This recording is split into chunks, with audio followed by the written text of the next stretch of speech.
ધોરણ 9 ગણિતમાં વિદ્યાર્થી મિત્રો, ગઈકાલે આપણે યુક્લિડની ભૂમિતિના પરિચયમાં એના પાયાના જે સિદ્ધાંતો છે, વ્યાખ્યાઓ છે, અમુક મુદ્દાઓની સમજૂતી આપી, એના ઉપયોગો, એની મર્યાદાઓ વિશે વાત કરી. તો આજે અમુક પદની વ્યાખ્યાઓ, એની સમજૂતી આપવાની છે. દાખલા તરીકે બિંદુની સમજૂતી આપી હોય,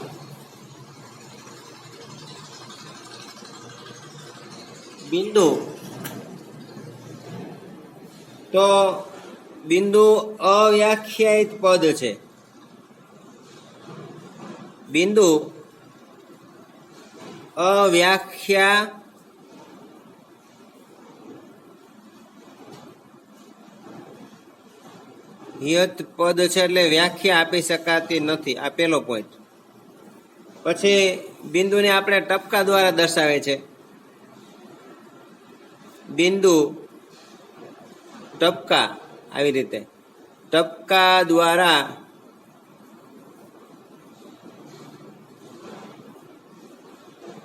દર્શાવાય છે.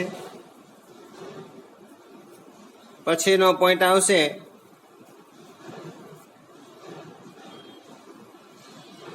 બિંદુને લંબાઈ, પહોળાઈ કે જાડાઈ હોતી નથી.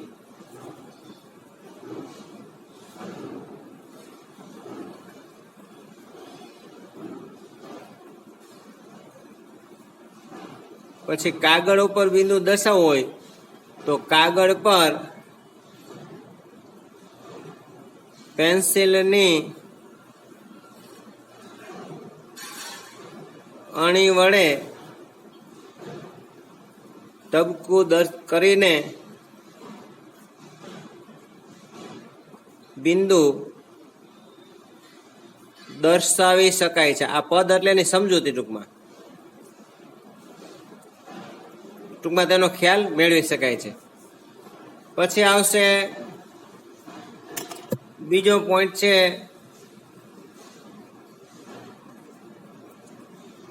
રેખા. પેલા બિંદુની વાત કરી, તો રેખા બંને બાજુએથી અનંત સુધી વિસ્તરેલી છે. આગળના બિંદુને આપણે અહીંથી કીધું કે ભાઈ બિંદુ, તો અહીંયા ટપકા સ્વરૂપે હું બિંદુ દર્શાવું છું. આ બિંદુ. હવે રેખા કીધું કે બંને બાજુએ અનંત વિસ્તરેલી છે, તો આપણે આકૃતિ દ્વારા આપણે આમ દર્શાવશું. દાખલા તરીકે બિંદુ એ અને બિંદુ બી. તો બી એ છે એનું અંત્ય બિંદુ નથી, એનાથી આગળ વિસ્તરેલી છે. બી એનું અંત્ય બિંદુ, છેવટનું બિંદુ નથી, ત્યાંથી પણ આગળ વિસ્તરેલી છે. તો આ રીતે આપણે દર્શાવી શકાય. પછી રેખાને માપપટ્ટીની ધાર વડે દોરી શકાય છે. આ એનો ખ્યાલ ટૂંકમાં. પછી બિંદુ, રેખા અને કિરણ.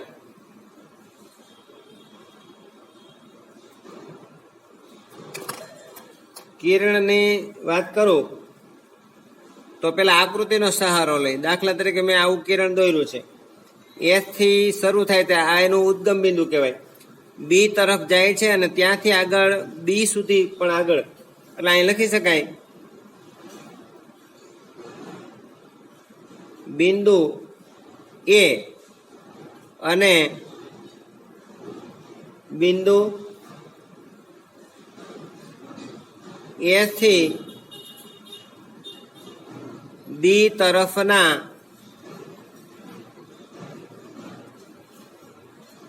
તમામ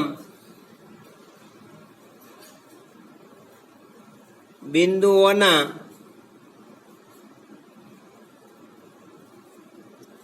ગણને કિરણ કહે છે. અહીંયા મેં પી બિંદુ દર્શાવ્યું છે, તો પી જેવા ઘણા બધા બિંદુઓ આમાં આવરી લેતા હોય છે. પછી સંકેતમાં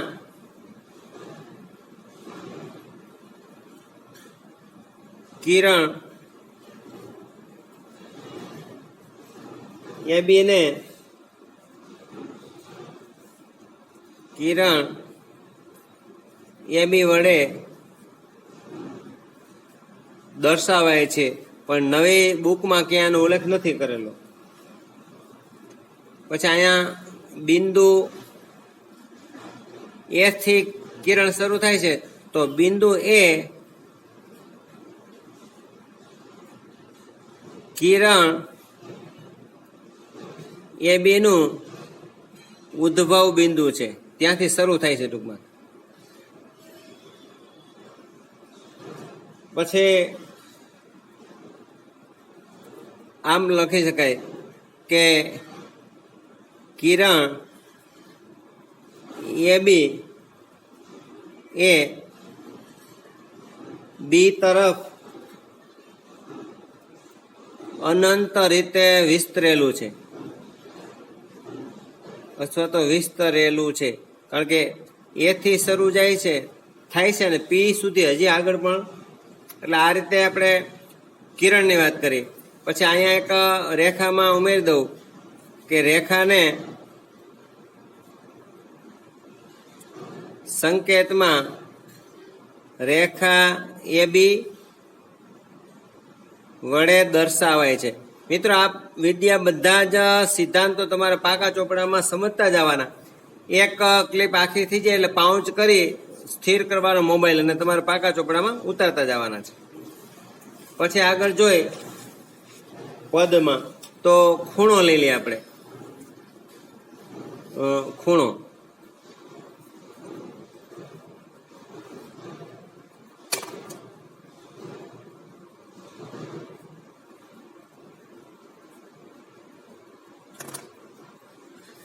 હવે એની વ્યાખ્યામાં આપણે એમ લખશું કે એક જ ઉદ્ભવ બિંદુ વાળા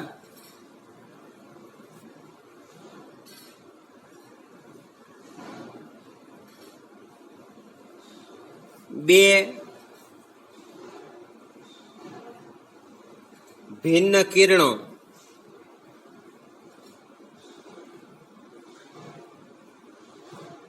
એક જ રેખામાં ન હોય તો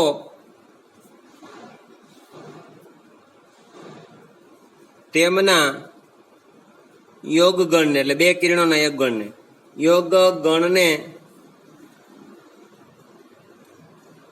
ખૂણો કહે છે. દાખલા તરીકે મેં બે કિરણો જો, હવે કિરણો અહીં દોરેલા છે. આ કિરણો અહીંથી આપણે એક્સ થી વાય કિરણો છે અને એક્સ થી ઝેડ કિરણો છે. તો એક સામાન્ય આ રીતે એક જ રેખા ઉપર આવેલા નથી. અહીંયા દાખલા તરીકે આમ નથી, જો અહીંયા આપણે આ ઝેડ નથી, એક જ રેખા ઉપર નથી આવેલા, કારણ કે બંને કિરણો ભિન્ન છે, જુદા જુદા. તો અહીંયા જે એની વચ્ચે આ ખૂણો બને છે, તો અહીંયા આપણે એનો ઉલ્લેખ કરી શકાય કે કિરણ એક્સ ઝેડ, કિરણ એક્સ ઝેડ આમ બતાવાય, કિરણ એક્સ ઝેડ સંકેતમાં અને બે કિરણોનો યોગ ગણ, એટલે કિરણ આ યોગ કિરણ એક્સ ઝેડ યોગ કિરણ એક્સ વાય બરાબર કયા ખૂણાની રચના કરે છે? તો ઝેડ એક્સ વાય, ખૂણો ઝેડ એક્સ વાય બનાવે છે. એવી રીતે એટલે જે બિંદુ વચ્ચે છે એને શિરોબિંદુ કહેવાય. તો અહીંયા એક્સ એ ખૂણા ઝેડ એક્સ વાય નું શિરોબિંદુ છે, કારણ કે એક સામાન્ય બિંદુ છે, એમાંથી કિરણો છેદે છે, શિરોબિંદુ છે. એટલે કિરણોને બે ભુજ હોય, ભુજ એટલે બે કિરણથી બને છે ને એક શિરોબિંદુ હોય. પછી આ જ રીતે કિરણ XZ અને કિરણ XY એ ખૂણા ZXY ની બાજુઓ અથવા તો એને ભુજ પણ કહેવાય.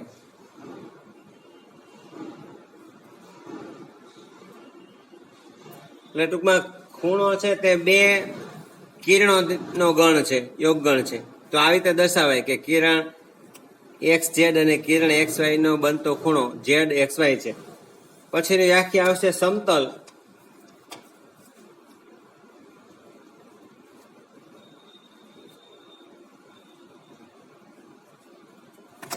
હવે સમતલ એના આમ તો સપાટી એટલે પ્લેન કહેવાય ઇંગ્લિશમાં. કોઈ પણ દાખલા તરીકે આપણે સમતલ દર્શાવી, આ સમતલ આપણે X લીધું, એની અંદરની સપાટી ટૂંકમાં આવરી લે છે. આ અંદરનો ભાગ છે તમે જોઈ શકો છો. હવે મેં અહીંયા ચોરસ બનાવ્યું, પણ ચોરસની અંદરનો જે ક્ષેત્રફળનો ભાગ આમાં અંદર આવરી લે છે. તો આ આપણે ચોરસ છે એ એક પ્રકારનું સમતલ છે. હવે સમતલને વ્યાખ્યાયિત નથી કરી શકાતું, એટલે અહીં પહેલા આપણે લખશું સમતલ અવ્યાખ્યાયિત પદ છે, વ્યાખ્યા આપી શકાતી નથી. પછી સમતલ અસંખ્ય બિંદુઓનો અનંત અસંખ્ય બિંદુઓનો ગણ છે. સમતલ અસંખ્ય એટલે ઘણા બધા બિંદુઓનો ગણ છે. એનું કારણ છે, દાખલા તરીકે આ X છે એ સપાટી દર્શાવે, તો આની અંદર આવા ઘણા બધા બિંદુથી બને છે, એટલે અસંખ્ય બિંદુઓનો ગણ છે. પછી અને એની અંદર તો વાત કરું તો બિંદુઓની અંદર હોય તો બિંદુ, પછી રેખા અને સમતલ એ અવકાશના ઉપગણ છે. કારણ કે આ બધી જ બાબત છે અવકાશમાં ગણો તો એ ગણની અંદર બધા આવી જાય અવકાશમાં. પછી ખાસ કરીને આવા સમતલને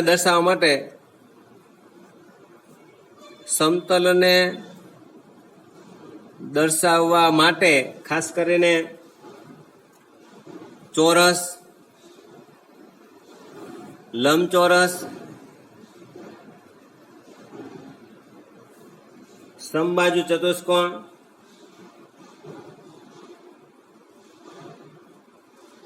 સમબાજુ ચતુષ્કોણ,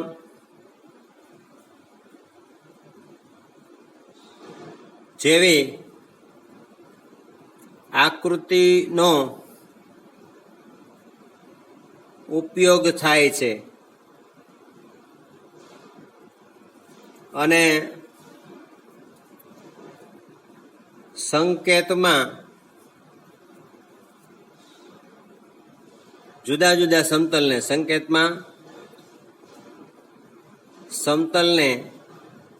X, Y, Z, P, Q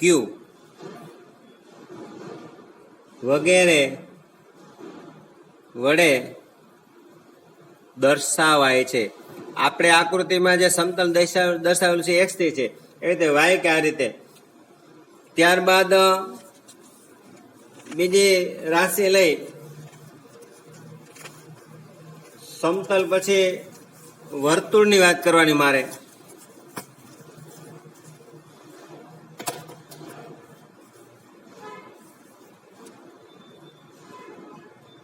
વર્તુળની વાત કરીએ આપણે તો અહીં લખવું પડે કે સમતલની અંદર એક ભાગ આવેલો હોય સમતલમાં, તો સમતલમાં કોઈ નિશ્ચિત બિંદુથી નિશ્ચિત બિંદુથી ચોક્કસ અથવા તો નિશ્ચિત ધન અંતરે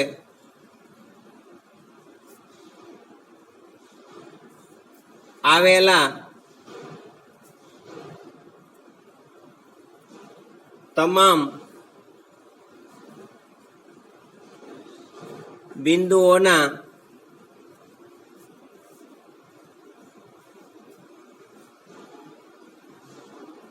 ગણને વર્તુળ કહે છે.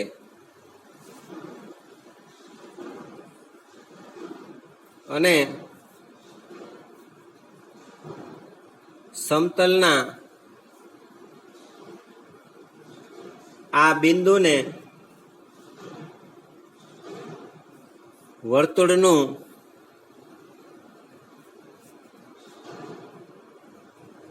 કેન્દ્ર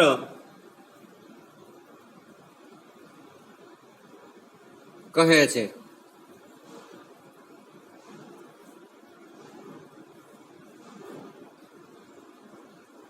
અને નિશ્ચિત ધન અંતરે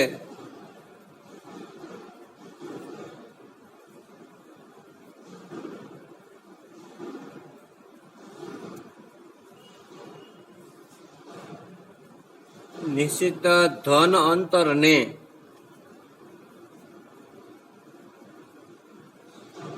વર્તુળની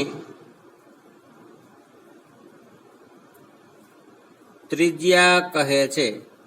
હવે દાખલા તરીકે અહીં વર્તુળ આપણે એક દોરી પરિકરથી,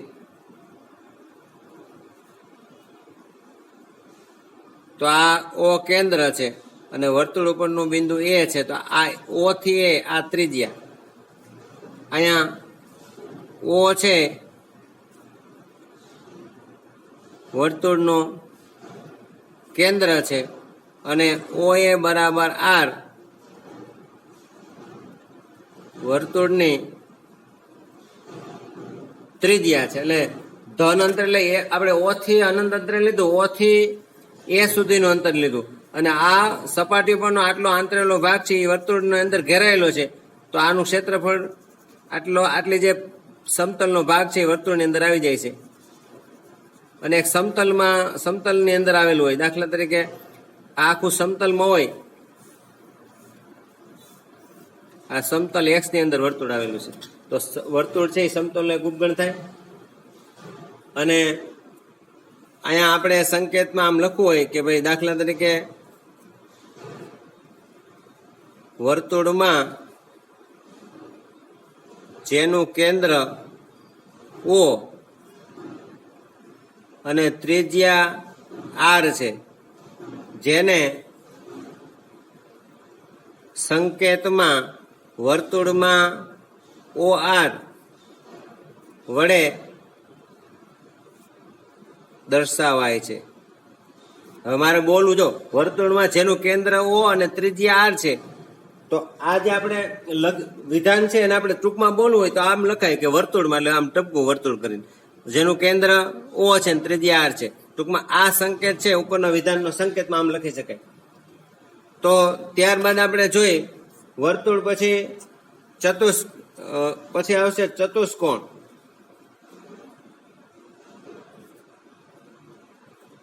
ચતુષ્કોણની વાત કરું તો 4 રેખાખંડો અથવા તો રેખાઓથી બનતી એક બંધ આકૃતિ છે.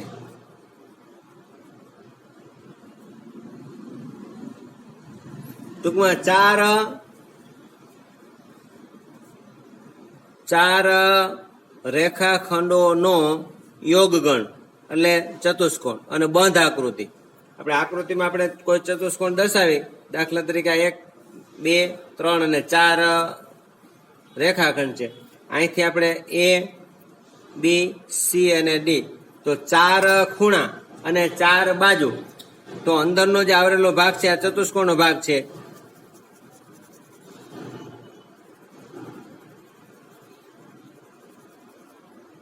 એને 4 ખૂણા છે અને 4 બાજુ અને 2 વિકર્ણો થાય ચતુષ્કોણ. ચતુષ્કોણના અંગો પૂછે પરીક્ષામાં, યાદ રાખજો 10 થાય.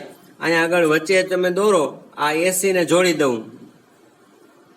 અને બીડી ને જોડી દઉં તો ચતુષ્કોણના ખૂણા કેટલા? ખૂણા 4. ક્યાં ખૂણા થાય? તો ખૂણો એ, ખૂણો બી, ખૂણો સી અને ખૂણો ડી. બાજુઓ પણ 4, એ બી, બીસી, સીડી, એડી અથવા તો ડીએ, અને વિકર્ણો 2. વિકર્ણો એટલે સામસામેના બિંદુને છેદે છે. એક વિકર્ણ એસી અને બીજો વિકર્ણ બીડી. તો ચતુષ્કોણને કુલ 10 અંગો હોય, યાદ રાખજો 10 અંગો હોય. 4 ખૂણા, 4 રેખાખંડ, 4 બાજુઓ અને 2 વિકર્ણો. એટલે આ ચતુષ્કોણની વાત કરી. અને બંધ આકૃતિને આમે દર્શાવી શકાય આ રીતે. આપણે આગળ જોઈ તો મારે આ રીતે ચતુષ્કોણ આ રીતે ચતુષ્કોણ એબીસીડી બરાબર રેખાખંડ એબી યોગ રેખાખંડ બીસી યોગ રેખાખંડ સીડી યોગ રેખાખંડ ડીએ. આ 4 રેખાખંડને બંધ આકૃતિ વડે દર્શાવી શકાય.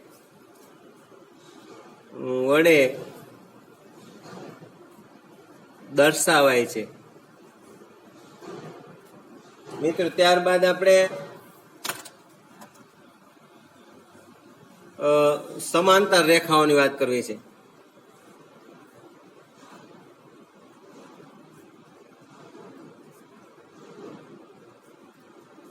હવે સમાંતર રેખાઓ એટલે દાખલા તરીકે એક જ સમાંતર આ બંને રેખાઓ વચ્ચેનું અંતર સમાન હોય.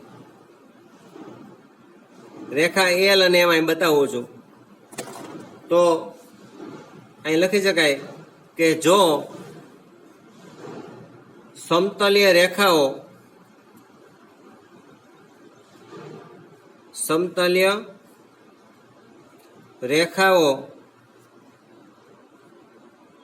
વચ્ચેનું અંતર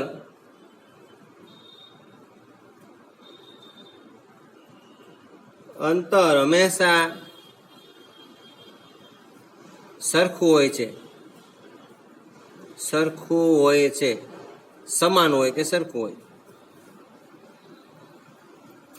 એક જ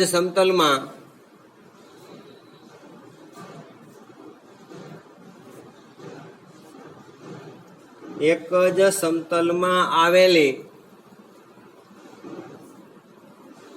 2